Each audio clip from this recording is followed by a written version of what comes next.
We'll bring the microphone around.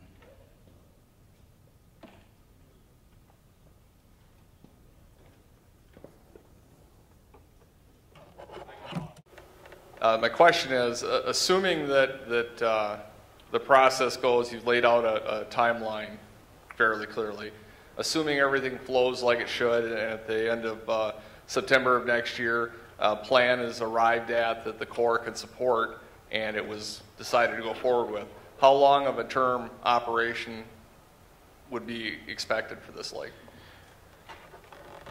If everything goes well, and we're got a report complete sometime next year, usually the plans and specification, the design phase for a project, I think something like this, anywhere between 6 and 10 months. And that's our time to put together the bid documents, the drawings, go through all of our quality control, and put together a cost estimate, a revised cost estimate based on the final design. I could see us, and if dollars are appropriated, I could see us getting to construction very late 2013. So probably award late 2013, actual construction in the spring of 2014. I think that would be a reasonable schedule if funding's not an issue, which I will make no predictions about that. Well, 2014 is when you'd start the project, actually start moving dirt or sediment. When would it be complete? Depending on the alternative, you know, if we could anywhere between no action and a plan that's something I forgot. I guess let me back up. Something I forgot to mention earlier. The authority that we're operating under, Congress has placed a cost limit on. The 206 program is limited to $5 million in federal expenditures. When you add the cost share portion, the 35% that I mentioned earlier, your total project cost is maxes out at around $7.6 million. And depending on the complexity of whatever it is we recommend, you know, if we have a $500,000 project out there, it might be done in one construction season. If we have a $7.5 million project, it might take 2 or 3. So it's until we get to a tentatively recommended plan and really understand what that looks like, it's going to be anywhere between 1 and 3 construction seasons. And I will say, based on my experience with dredging, and what you do with the material, you're really kind of at the whim at the water levels of the lake. So if we have a particularly wet year, we might not be as productive in terms of dredging as we would be in a normal water year. So, but I think anywhere between 1 and 3 years is a reasonable time frame for construction. It just depends on how big the alternative. Now I understand too that the Corps will have, is it $20 million? Is that what is allotted to you? The maximum that we can spend on a project in this authority is $5 million. Right, but for the whole year you have $20 million allotted to you. Is that a correct? No. Okay, you've got a lot more than that then. So. What my question really is, you know, $5 million, if your total budget is like $20 million, $5 million is a big chunk. I see where you're going. Nationally, this Section 206, nationally the Corps gets about $25 million a year for this program. And the projects that are in construction kind of get the first dibs on that, and then the ones that are nearing completion in the study phase, they kind of second in line. So do we typically get all the funding for a construction project in 1 year? No. Typically it'll end up getting broken into 2 years. So if we have a small enough project, yes, it could be, you know, we could get the funds to do it in 1 year, but typically with larger projects, Congress will spread that money out over time.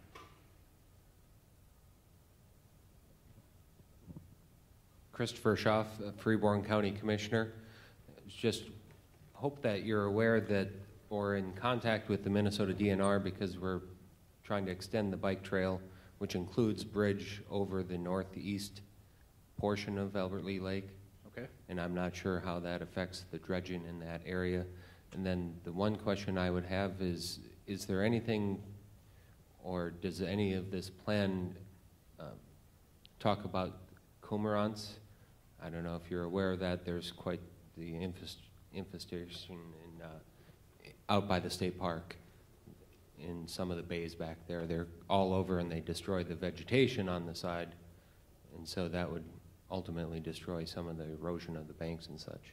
Okay. Forgive my ignorance, are they invasive species or they're just an overabundance of They're native bird species, Yeah. and they eat a lot of fish, which would include the rough fish, but they're destructive to the vegetation. Okay. As far as the coordination with the Department of Natural Resources go, we send out a coordination letter. We've already done that with the State Historic Preservation Agency. We're a couple weeks away from sending out our letter to the DNR and the other federal agencies. And in fact, we were just talking here over on the side. We definitely want their input and their comments before we go too much further. So we were asking them, go ahead and start the letter if you can. If not, you'll be seeing something from us here shortly. So there is a channel on the outlet of Fountain Lake that runs into the inlet of Albert Lee Lake. Mm-hmm. There are fishing opportunities along that channel, especially during the winter months. Is this channel that heads on the outlet of Fountain Lake into the inlet of Albert Lee Lake, is that considered part of Albert Lee Lake, and could there be any dredging within that channel? Is one question. And then the other question is, once we get into Albert Lee Lake, past the by the swimming pool, any possibility of further dredging in that area to support the recreation and the fishing opportunities there? as far as the channel connecting the two, we've defined the project area as Albert Lee Lake itself, and that basically runs up to the dam at the bottom of Fountain Lake, the downstream end of Fountain Lake. So we are interested in that channel there, and if there's, I guess, dredging opportunities, we can explore those. As far as the other area that you mentioned, I'm not personally familiar with it. If after we're done, if you want to show me where it is on the map, we'll take a look at it, and we can include that in the discussion that we have in the report.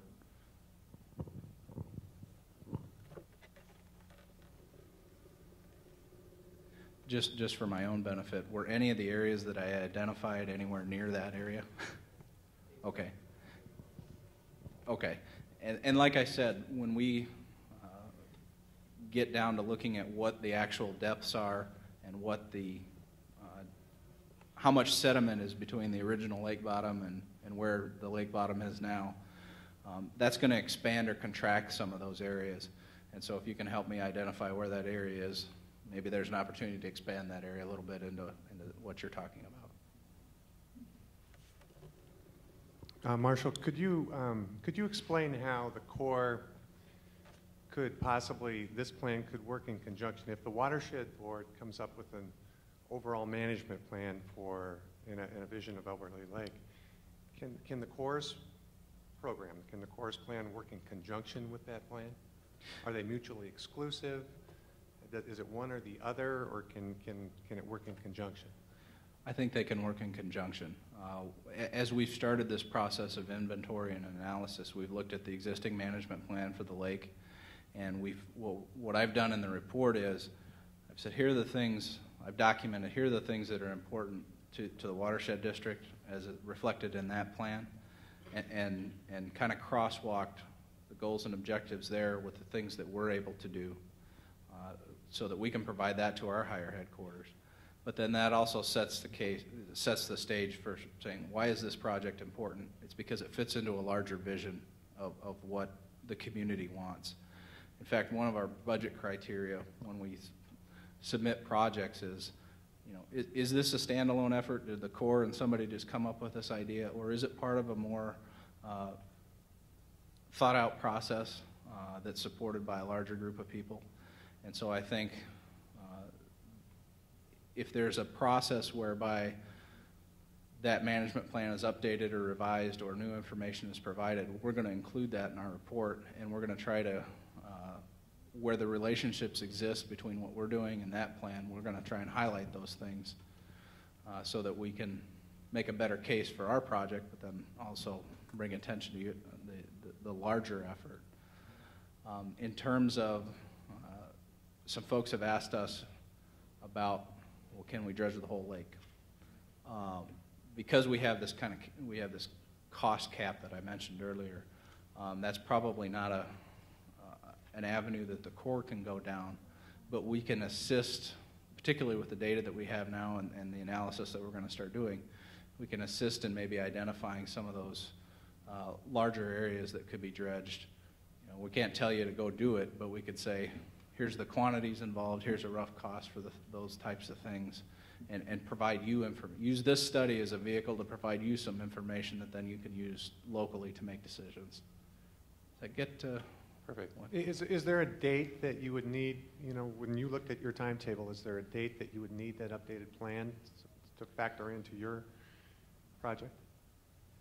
And I think when we are getting to the point where we're selecting a tentatively selected plan, where we've got an idea of what's the most cost effective, we would really want to have that information at that time, because we can use that then to consider which alternative we might pick. Could you put the timetable back up? Sure. So the tentative plan would be first of the year then, January of 2012. Or would you need it before that? Or sooner the better, is it safe to say? Well, yeah, it's always the sooner the better, but we're notorious for, people wish it was sooner, and we always seem to be being later with some of our studies. So if there is an ongoing process occurring in the fall towards the end of the year that we can be engaged in and aware of, we can take that information and incorporate it in. I don't think you need to have a final document or you know, something on paper necessarily that's final. If there's an ongoing process, we would be more than happy to participate in that.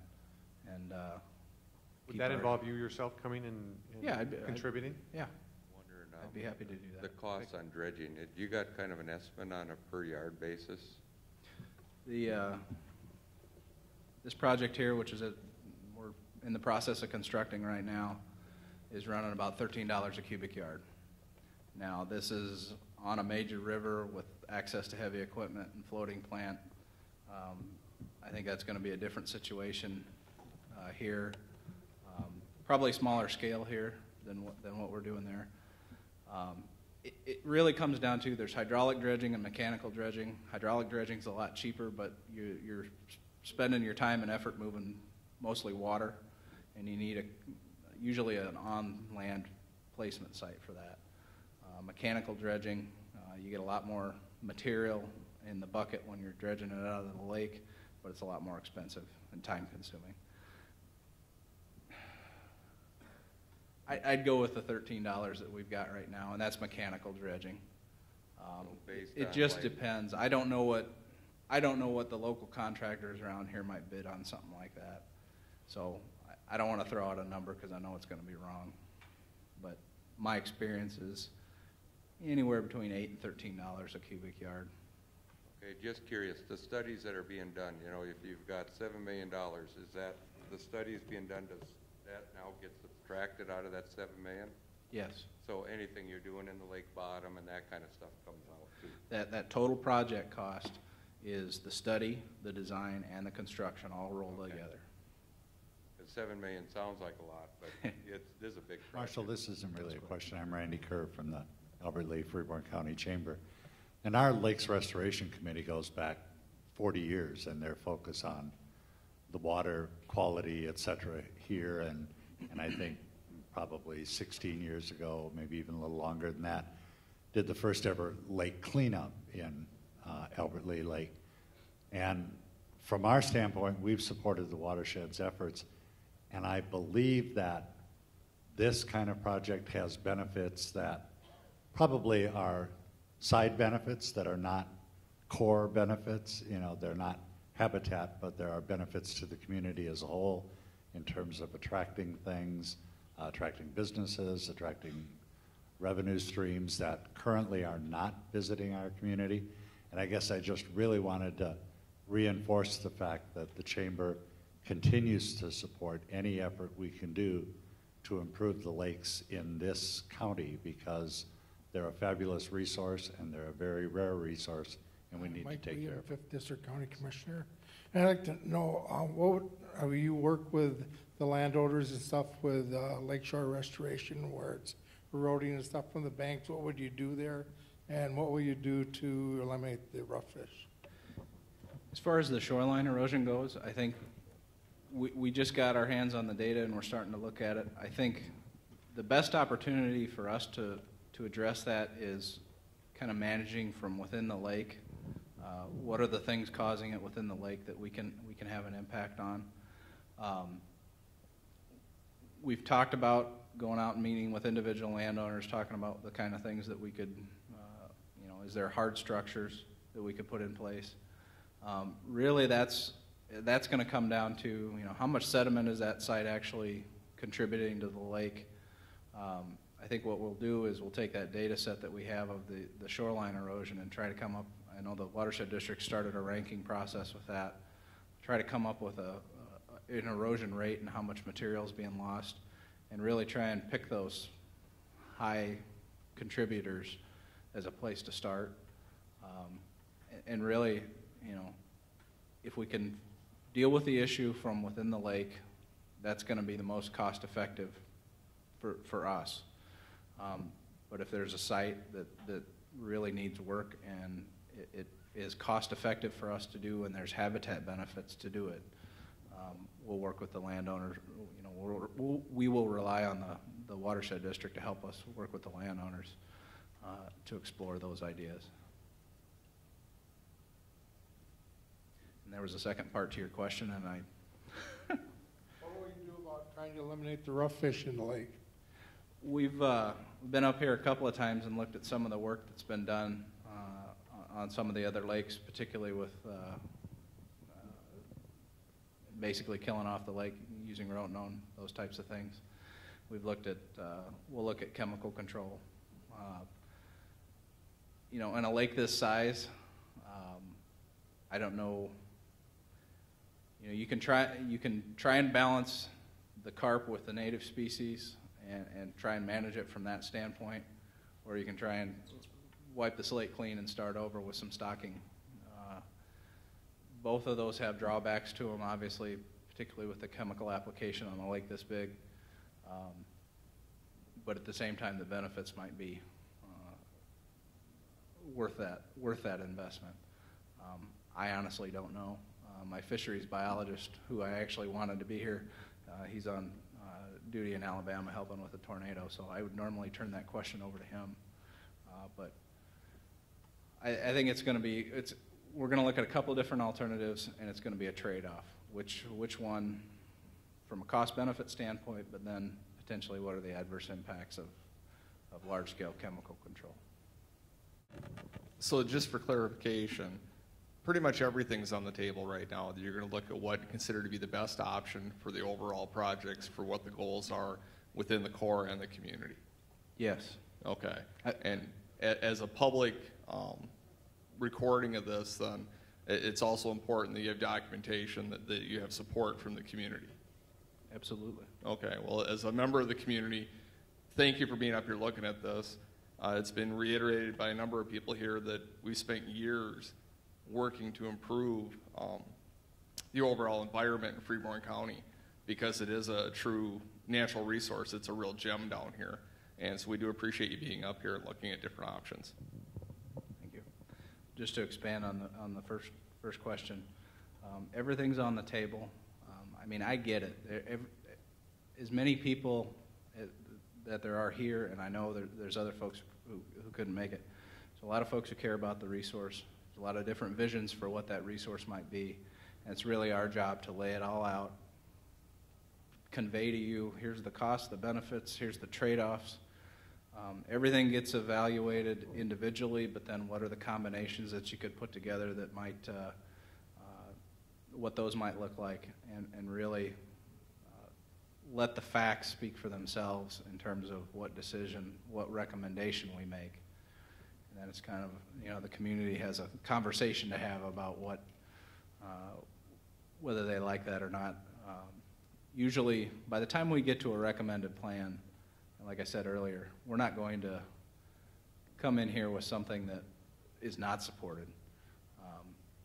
But yeah, everything's on the table. We're going to look as much as we possibly can with the dollars that we have, and provide you as much information as we can to help us make a decision. And we don't make that decision in a vacuum. We're going to do it with our sponsors, and we're going to do it with you all. Because if we don't have your support, we can make recommendations all day long, and it's never going to get, it'll never be approved, and it'll never get built. So.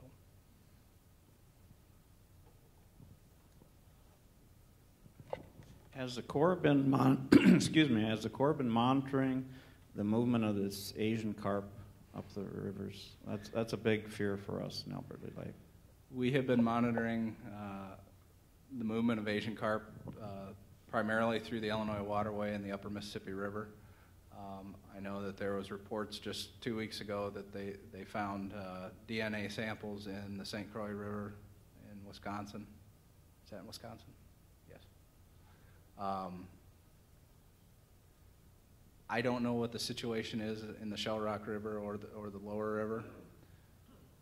My guess, and I'm not a fisheries biologist, is my guess is unless there's a big dam that's going to stop them, they're going to get here eventually. That's my unprofessional, non-biological opinion. But they are, I mean, they're spreading everywhere, it seems like. But we have, as I said, we have not monitored the Shell Rock for Asian carp. Hello, I'm Vern Rasmussen. I'm the mayor here in the city of Albert Lea. And I guess my question is that the local identities have the chance to piggyback on top of this. I know sometimes regulations and rules and these different ideas really restrict things, but let's say that you should identify something that's maybe more costly than the $5 million. Let's just be optimistic that we get the $5 million. Would we have the opportunity maybe to say, can we do that in conjunction with this program and spend 50% in match, you know, on our side, or does there restrictions say no, you just got to do it on your own? Because we could save money if we had another project that we wanted to do on top of this. Right. I think we can help identify additional options. I've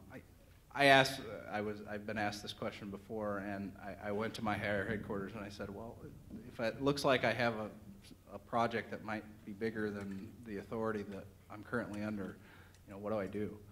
And the answer is I need to stop what I'm doing. Right now, this process that we're in, this feasibility process, it's at 100% federal cost. Ultimately, at the end of the day, if we build something, the local sponsor gets to back pay that cost. But I don't have to sign an agreement. We're just moving forward. If the Corps starts to see a project that is bigger in scope and cost than the authority that we're under, what we really need to do is stop what we're doing, negotiate what we call a feasibility cost-sharing agreement with our non-federal sponsor, which is cost-shared 50-50, and then we'll restart the study. And it takes us out of the funding pool that we're in now and puts us into general appropriations, and Congress has to specifically appropriate money for that. They would have to, as a line item in the budget, Albert Lea Lake Aquatic Ecosystem Restoration, they would have to put a line item there. And given the situation right now with earmarks and things, I don't know how that would turn out. So yes, we can go down that road, but it presents a lot of challenges. It probably, in all honesty, it probably extends our study time just to get those agreements in place, get the cost sharing set up, and of course ask the local community to provide half the money for the study. You know, my experience has been that'll add a significant amount of time to this process.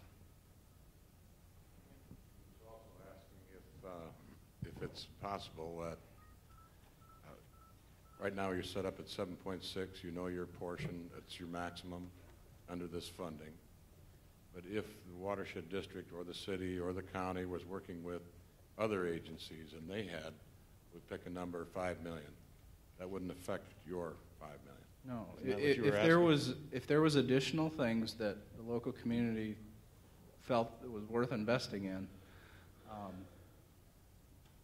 because we're going through this process, that would in no way preclude you from moving forward with additional resources from other places. What we've in other projects that I have worked on, we have had local sponsors where we go out, start our project, we get a contractor lined up, and then they have gone out and negotiated separately with that contractor to do some additional work. That is doable. That's basically, that doesn't involve us. It does afford you the opportunity potentially to save, because we've already mobilized that contractor. There's potentially some savings there, but that's entirely separate from our process for a project. But yeah, that can be done.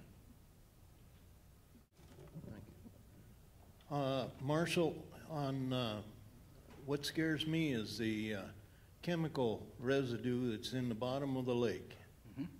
And we've been told, whether it's the truth or not, I don't know. Way back in the 60s, there was a dredge up on the northwest end that, that was put a halt to that dredging because of my understanding, because of chemical residue. What are you going to do if you're going to build islands out in that lake? Where's that chemical going to go? And if you put it on land near the lake, your water's going to run back into the lake. Thank you. That's an excellent question. When I was talking about the next steps, we're getting ready to mobilize a contractor to come out and take sediment cores. The federal government, by its nature, is very risk averse when it comes to contamination. And so we're going to go take sediment cores in the lake, and we're going to look at what chemicals are there, what heavy metals are there, what are the potential contaminants that are there. When we get that information, we're going to share it with the watershed district. And if the areas that we've looked at don't pose a risk either from a state standard, there isn't a federal standard for dredge material. But if state requirements are exceeded, typically, as I mentioned earlier, the sponsor brings the lands and the easements and the right-of-ways and the disposal areas to the project. When we find contamination, the first thing we try to do is avoid it. If we cannot avoid it, you know, it's up to the sponsor to bring that land to us in a clean fashion. So if we find contaminants in the lake, we're going to try and avoid them. Hopefully we don't find a whole lot. But the feeling was it's better off to know what's there in a comprehensive way, in a systematic way, than to not know. I guess the bottom line is if we find stuff all over the lake, we're going to have to sit down and reevaluate where we go with dredging and those types of things. We're not in the business of cleaning up contamination. That is a local responsibility. Since this lake is public waters, I don't know who's responsible for that, but the Corps does not get involved in cleanup. All we're going to do is identify, is there a potential contaminant there, and here's the potential extent of it. But we're not going to move material that's contaminated as part of a Corps project.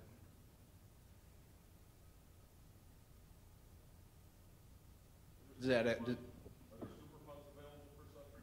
have no idea. I'm not.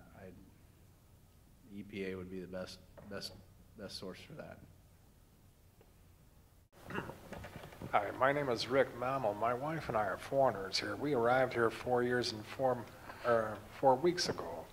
So I'm not really familiar with the driving forces behind this project. Can you tell me something about that? Likewise, I'm wondering if you were to remove the dam there at the head of the channel that dumps into Albert Lee Lake from Fountain Lake, and the dam in the lower end of Albert Lee Lake, would that be more of a favor to the environment, or would you leave both these lakes as little sloughs or something? See, I don't know what the history of these lakes are from 100 or more years ago as well. I'd be interested in learning something about that as well. So I'm concerned about, what is best on behalf of the environment, what's also best on behalf of folks here economically, farmers, business, you name it, okay? I'm asking you really a couple of loaded questions, and I'm sure I'm sorry. I'll answer the ones I can, and the rest Thank you. I'll tell you I don't know. As far as looking at the dam itself, one of the options we had up there was removal. Obviously, that has some pretty significant impacts, probably both positive and negative to the community. We haven't gone through a screening process of these measures, but I can tell you, as we go through this, does that make sense? I don't know. Primarily because there's sediment behind the dam, and when you take a dam out, you release all that sediment downstream, and particularly in the shell rock where there's some fairly good habitat, substrate for spawning and things, you release that sediment, that has a negative impact. And so we need to assess that and determine whether that's a reason enough not to consider that alternative anymore. We're going to look at that issue, and we can't not address it in one way or another. So from an information standpoint, we are going to provide that information when we have it. As far as, I guess, the background or the motivation for this project, we were asked to participate. Our projects always get started by a local sponsor sending us a letter saying, here are the issues. Please please help us. And so we went through a process a little over a year ago of determining what we call determining federal interest. And we have a number of criteria to do that. And we take a look at the resource and we say, are there things here that warrant federal involvement? And particularly in the areas of submerged aquatic vegetation, overwintering fish habitat, and restoring some of the natural processes in the lake and potentially in the river, we made the determination that yes, those are significant enough resources for the Corps to be involved. As far as, I guess, the local impetus behind this project, I would defer to the local folks to explain that a little bit more. But I think, from my perspective, and now that I've had a chance to read all the things that have been provided to me, it seems like, and feel free to correct me if I'm wrong, you have a 2,600 acre lake on your back door, or your front door, depending on which way your house sits, and it's a tremendous resource. And just from what I've seen in the restoration that's occurred in the other lakes, there's a tremendous fish and wildlife response that can be seen when some attention is paid to these resources. And I think that's what is really driving this. Yes, for us it's about fish and wildlife and aquatic resources, but really these lakes are the gateway to this community, and it's part of the common heritage of the community that kind of binds it together. And so the community's decided this is important to us. That's my take on it as an outsider. If I'm all wet, somebody tell me. But that's kind of what I see. I would, like I said, I'll defer to everybody else on what the drivers are, but that's what I see.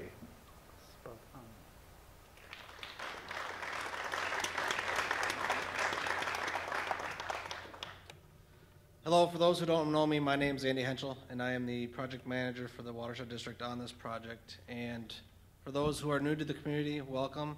And for those who need or have any questions with the 206, feel free to call my office and ask for me, and I will be willing to sit down with you and answer any questions you may have. So thanks again from the district for coming. We sure appreciate all your support.